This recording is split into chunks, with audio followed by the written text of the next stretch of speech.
je vis au Japon. Cela fait 9 ans que je vis à Tokyo et je compte bien y rester pendant un bon petit moment. Mais est-ce que j'ai des regrets d'être venu dans ce pays? Oui, très clairement.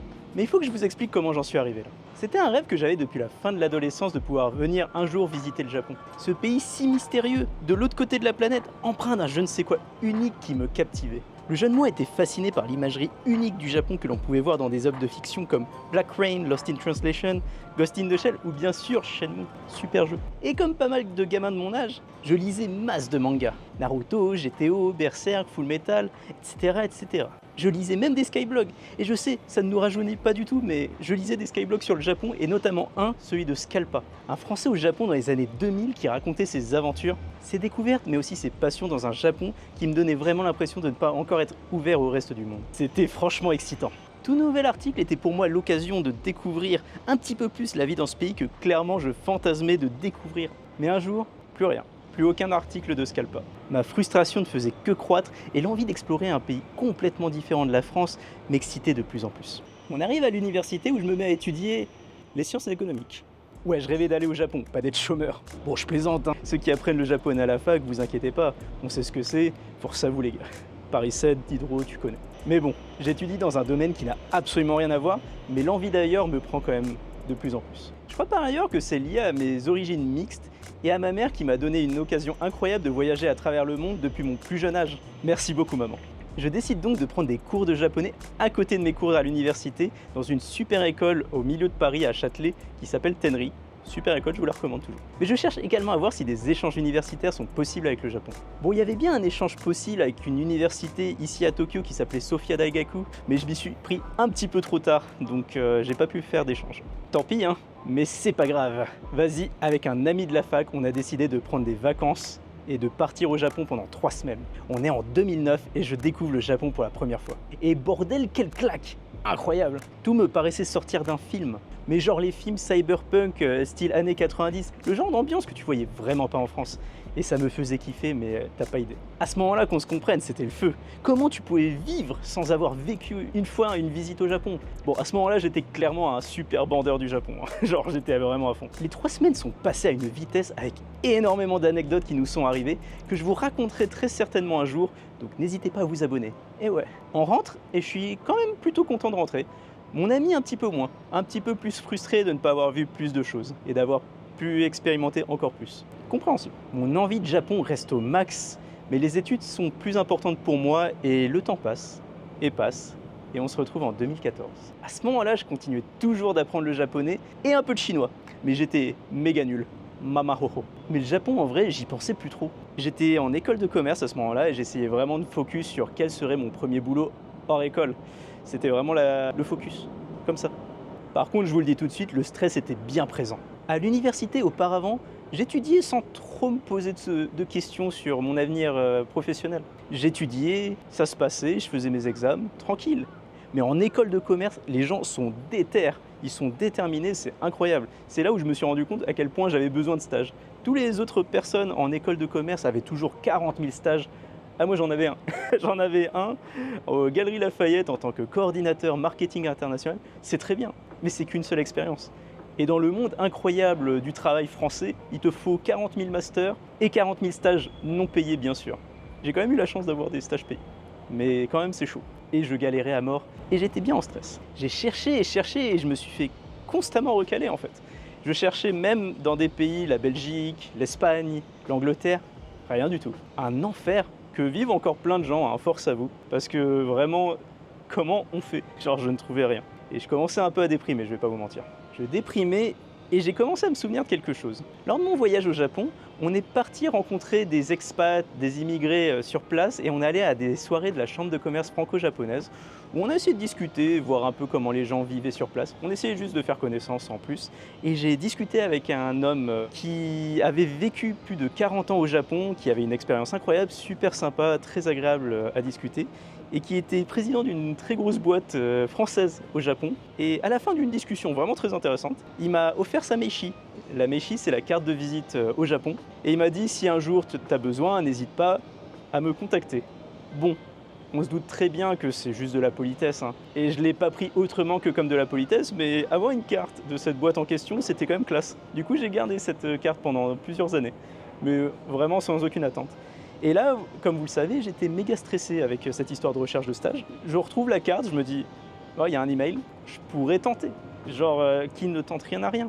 Et honnêtement, bon, au pire, il m'envoie chier ou il me répond juste pas. Bon. Du coup, je lui envoie un email et je lui dis, bonjour monsieur, je cherche un stage, après un master en marketing, blablabla.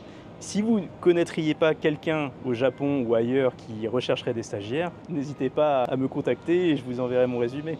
Désolé pour le dérangement, blablabla. Vous voyez, un truc comme ça, sans plus. J'ai attendu, genre, je sais plus, 1 ou 2 semaines. Pas de message, bon, moi j'avais zappé. Je reçois un message. Et il me dit, oh bonjour, ça fait longtemps, blablabla. Pas de souci, envoie-moi ton résumé. Je lui envoie un résumé. Et là, je sais plus combien de temps j'attends, mais j'attends encore un moment.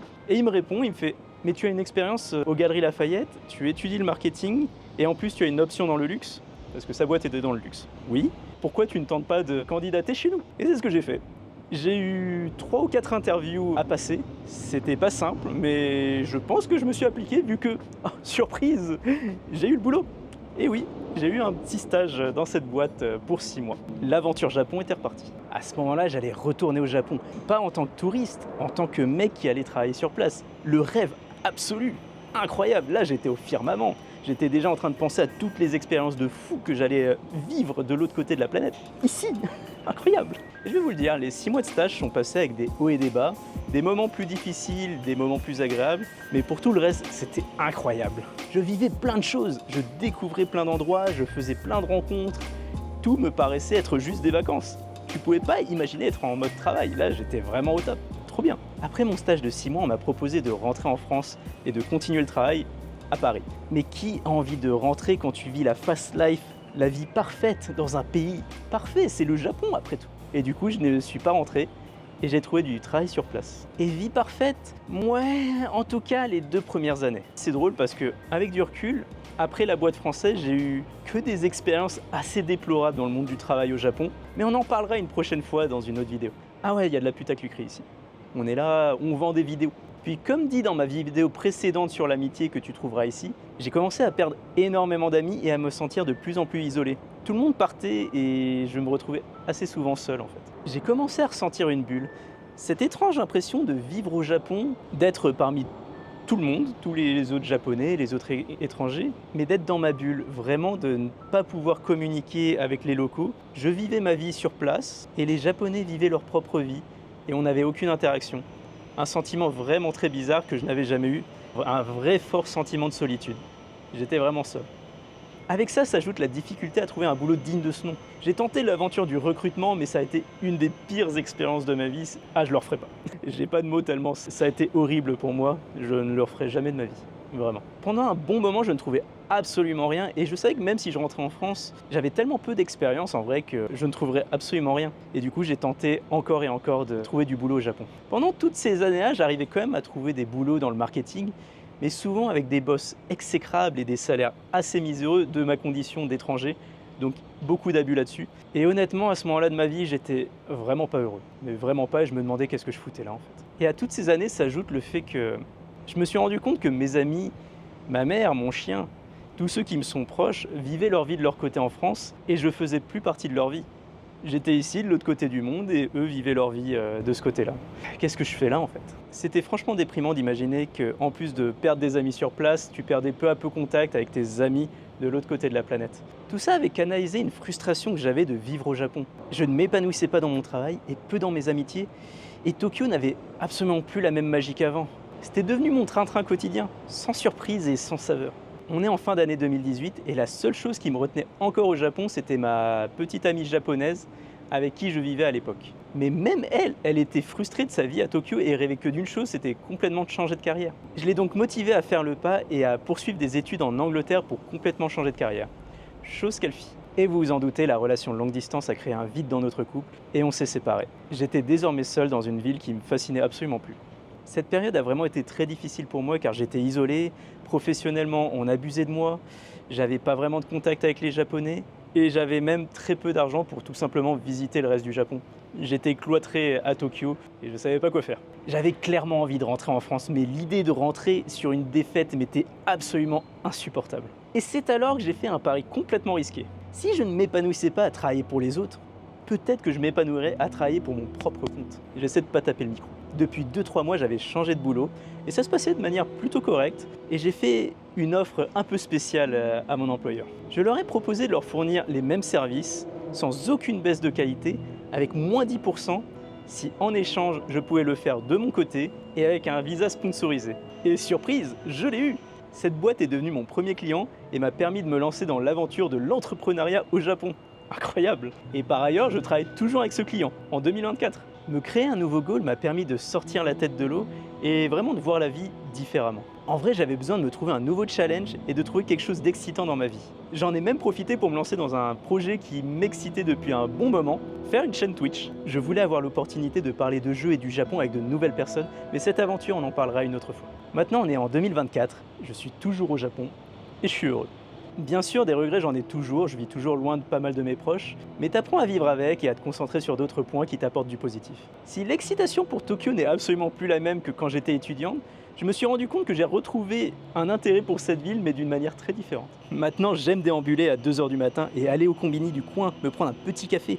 J'adore me perdre à vélo dans des ruelles sans queue ni tête avec des bâtiments à l'architecture bien différente de ce qu'on peut trouver en France. Puis j'aime aussi trouver des sanctuaires cachés, ici et là, que les touristes ne verront sans doute jamais. J'ai aussi retrouvé une fascination pour toutes les petites bizarreries cachées ici et là dans la capitale, comme ce toit par exemple, qui est assez incroyable et qui me permet de faire cette vidéo. C'est super excitant et j'aime partager ces photos de temps à autre sur Instagram. Abonne-toi à Instagram aussi, on va relancer un petit peu la dynamique. J'aime aussi également observer les Japonais en prenant un café. Observer les gens est un truc dont je ne me lasserai absolument jamais, que ce soit à Paris ou au Japon. J'aime observer les gens. Puis au final, je parle de Tokyo, mais le Japon dans tout ça. Pendant toutes ces années, j'étais tellement noyé dans mes problèmes que j'ai pris de moins en moins le temps de visiter le reste du Japon. Bien sûr, j'avais pas les moyens, mais c'était quand même quelque chose que j'aurais pu essayer de me forcer à faire. Et maintenant, avec ma très chère copine actuelle, on essaie de trouver le temps de découvrir le Japon. Et c'est quand même une chose incroyable. Et je vais vous dire, c'est clairement quand je sors de Tokyo que je redeviens le gamin qui rêvait un petit peu du Japon. À la semaine prochaine, Mata Kondo.